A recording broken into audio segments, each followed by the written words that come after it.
I'm Reuters columnist James Saft. Rather than peace, or even at a stretch, economics, maybe the European Union ought to get a Nobel Prize in literature, as it is fundamentally a work of imagination, creation, and at least for a while, the suspension of disbelief. This isn't really a criticism. The Nobel Committee gave the EU this year's Peace Prize, saying what it said was the continent's evolution from being a place of war to a continent of peace.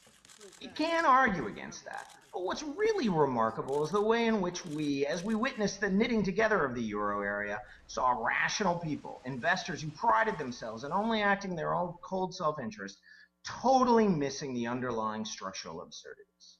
We bought it. We believed the story.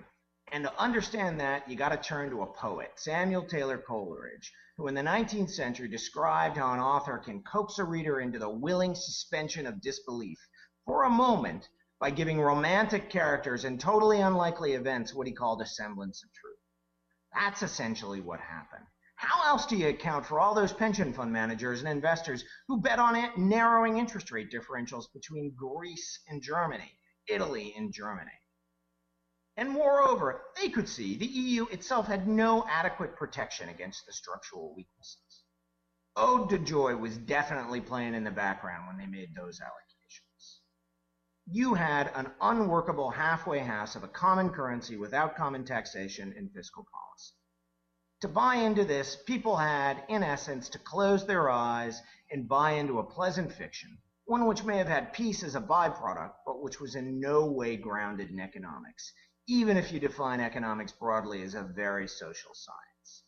Big people were going to do big, important, and good things, and there was money to be made going along for the ride, rather than nitpick. This doesn't really tell us very much, though, about what's going to happen going forward.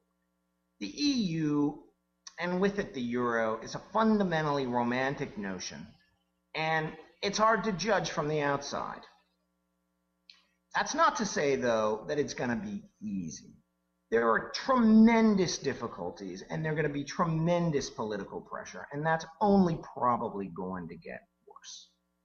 The other thing that worries me is that once we've punctured this suspension of disbelief, once the illusion is gone, it's going to get a lot harder to get people to play along and to behave as if it's really a viable thing that's going to last.